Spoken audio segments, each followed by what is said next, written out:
इस कहानी के पहले भाग में आपने देखा कि कैसे रति की शादी एक ऐसे घर में हो जाती है जहां उसकी सास सौतेली होती है और वो पूरे घर वालों को अपने इशारों पर नचाती है। रति छत से सूखे कपड़े उतार कर ले जा रही थी कि तभी उसकी नजर लक्ष्मी पर पड़ती है, जो किसी तरह चोरी से सुनील की अलमारी खोलने की कोशिश कर रही होती है। अरे, ये माँ जी को क्या हो गया? चोरों जैसे क्यों आप मेरी अलमारी खोल रही हैं माँ जी? आपको क्या चाहिए मुझे बताइए। अरे वाह, क्या चाहिए मुझे बताइए। अरे मैं इस घर की मालकिन हूँ, पूरा घर मेरे इशारों पर नाचता है और तुम्हें बताऊं कि मुझे क्या चाहिए? हट यहाँ से। और वो उसे जोर से धक्का देती है। जैसे ही लक्ष्मी रति को धक्का देती है, उसके सर पर चोट लग जाती है और वो बेहोश होकर गिर जाती है। रति के आसपास पूरा परिवार खड़ा रहता है।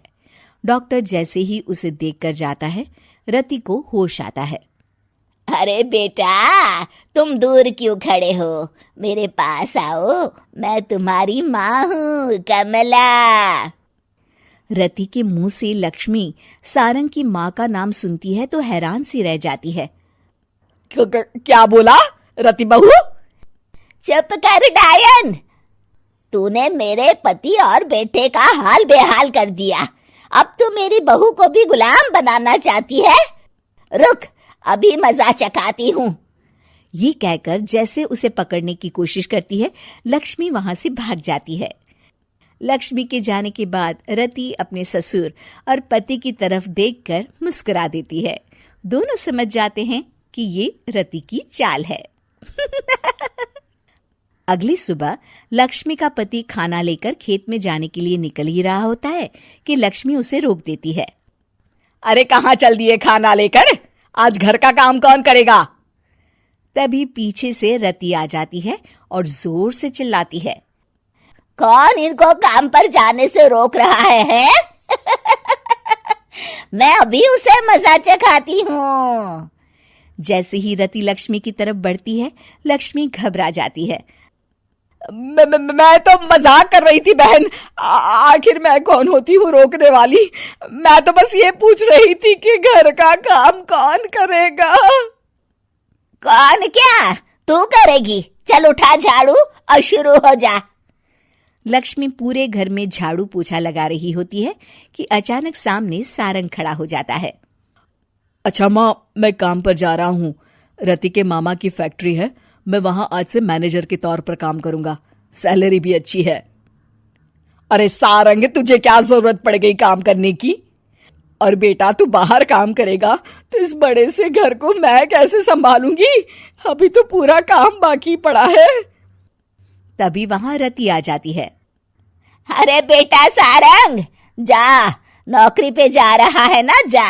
और हाँ, आते वक्त घर के लिए सब्जियां ले आना। ये लक्ष्मी बैठी बैठी मोटी हो रही है, जरा काम भी तो कर ले। सारंग के जाने के बाद, अच्छा लक्ष्मी, सुन जरा यहाँ। लक्ष्मी अपनी बहू रति को सारंग की पहली माँ जो मर गई है वो समझकर उसके पास जाती है। अरे बहन, ऐसा क्या हो गया जो तुम्हें वापस आना पड़ा? मैं तो बड़े ही प्यार से इस परिवार को चला रही थी।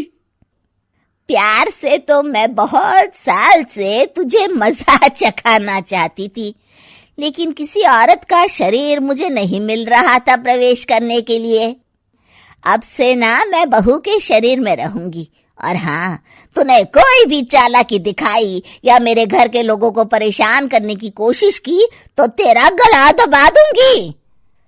लक्ष्मी रति के मुंह से ये सुनकर डर जाती है और शाम को अपने बेटे और पति के सामने जाकर कहती है, तुम दोनों मुझे माफ कर दो। मैं अब तुम दोनों को कभी परेशान नहीं करूंगी। और बहू, तुम मेरी बेटी की तरह हो, बस अब बेटी की तरह ही बनकर रहना। लक्ष्मी उन लोगों को इतना कहकर वहां से चली जाती है और उसके जाने के बाद तीनों एक दूसरे की तरफ देखकर हंस देते हैं।